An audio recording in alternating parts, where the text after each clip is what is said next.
हर हर महादेव मंडळी, आज आपण एकदम परफेक्ट अशी मार्केट साईड रस्क म्हणजे टोस्टची रेसिपी पाहणार आहोत।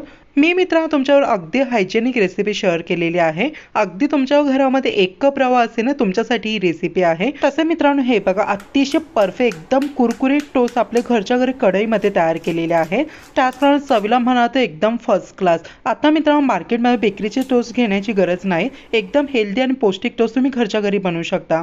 सर्वप्रथम आपल्या बाउलमध्ये बारीक रवा घ्यायचे, जाड रवा मिक्सरमध्ये वाटून बारीक करून घ्या। त्यामध्ये अर्धा कप इतका आपल्या गव्हाचं पीठ ऍड करायचं आहे। 1 मोठा चमच साखर ऍड करायची, चिमूटभर मीठ ऍड करायचं आहे आणि यामध्ये 1 चमच फ्लेवर करता विलायची पावडर ऍड करायची आहे। 2 कप इतकं दूध ऍड करायचं आहे। आता हे सर्व जिन्नस आपल्याला व्यवस्थितपणे मिक्स करून घ्यायचं आहे। हे बघा, सर्व जिन्नस व्यवस्थितपणे मिक्स करून घेतलेले आहेत। आता आपल्याला हा रवा छानपैकी एका प्लेटने कव्हर करून देऊन साईडला ठेवून द्यायचा आहे। हे बघा मित्रांनो, परफेक्टली अर्धा तासानंतर पावशेर रवा बघा एकदम मस्त असा फुलला गेलाय। रवा जितका चांगला भिजवाल ना, तुमचे टोस्ट तितकेच मस्त असे कुरकुरीत तयार होतील। आता मित्रांनो आपल्याला भिजलेल्या रव्यामध्ये 1 इनो सॅशे ऍड करायचा आहे आणि तसेच आपल्या इनो ऍक्टिव्ह होण्यासाठी थोडंसं दूध ऍड करायचं आहे आणि आता हे छानपैकी मिक्स करून घ्यायचं आहे। आता मित्रांनो टेन्शन घेण्याची गरज नाहीये। जर तुमच्याकडे ईस्ट नसेल किंवा बेकिंग सोडा बेकिंग पावडर नसेल तर इनो वापरून तुम्ही एकदम झटपट तुम्ही टोस्ट बनवू शकता। आता टोस्टचं बॅटर आपल्याला छानपैकी इनो मिक्स केल्यानंतर झटपट टीन मध्ये सेट करून घ्यायचा आहे। टीनला मित्रांनो मी छानपैकी इथे ऑइलने ग्रीस करून त्यामध्ये बटर पेपर सेट केल्यानंतर बॅटर ओतलेला आहे। जर तुमच्याकडे बटर पेपर नसेल ना, तुम्ही सुका मैदा देखील यामध्ये डस्ट करू शकता। बॅटर पोर करून झालं की 3 ते 4 वेळा या पद्धतीने आपल्याला छानपैकी टॅप करायचे, म्हणजे एअर बबल्स असे निघून जातील। आता कढई मी छानपैकी 10 मिनिटाकरता प्रीहीट केलेला आहे। प्रीहीट केलेल्या कढईमध्ये आपल्याला टोस्टचं बॅटर छानपैकी 30 मिनिटाकरता लो फ्लेमवरती या पद्धतीने कुक करून घ्यायचं आहे। हे बघा, टोस्टचं बॅटर आपलं छानपैकी बेक झालेलं आहे। टूथपिक टाकून चेक करायचं आहे। हे बघा, टूथपिक क्लीन निघलेली आहे। गॅस बंद करून देऊन टोस्टचं बॅटर आपल्याला पूर्णपणे टीन आपल्याला थंड करायचं आहे।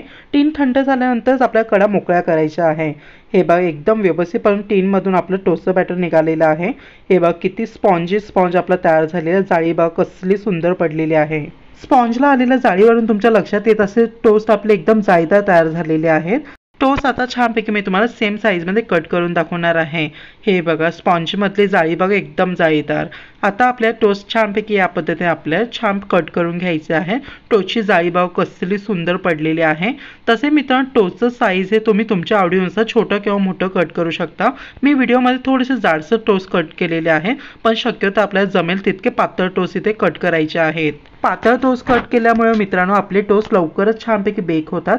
आता टोस्ट आपल्याला बेक करण्यासाठी या पद्धतीने छानपैकी प्लेटमध्ये अरेंज करून द्यायचे आहेत। बसतील तितके टोस्ट मी अरेंज करून दिलेले आहेत। आता मी कढई मीडियम फ्लेमवरती गरम केली आहे। मीडियम फ्लेमवरती आता हे टोस्ट आपल्याला आलटून पालटून 20 मिनिटाकरता छानपैकी बेक करायचे आहेत। हे बघा, आफ्टर 20 मिनिट्स मी छानपैकी प्लेट काढून देत आहे।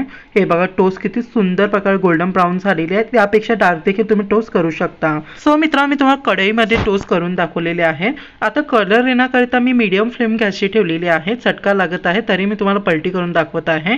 आता गॅस बंद करून देऊन टोस्ट आपले पूर्णपणे थंड करून घ्यायचे आहेत।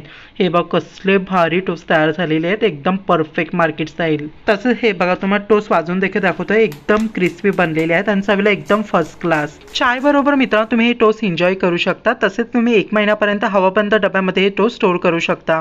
व्हिडिओ नक्कीच एक लाईक करा। तसे आपल्या चॅनल प्लीज सबस्क्राईब करा आणि जास्तीत जास्त तुमच्या मित्रमैत्रिणींकडे हा व्हिडिओ शेअर करा, जेणेकरून त्यांना देखील मैदा विरहित टोस्ट बनवता येतील। चला मग मंडळी, पुन्हा भेटूया। हर हर महादेव।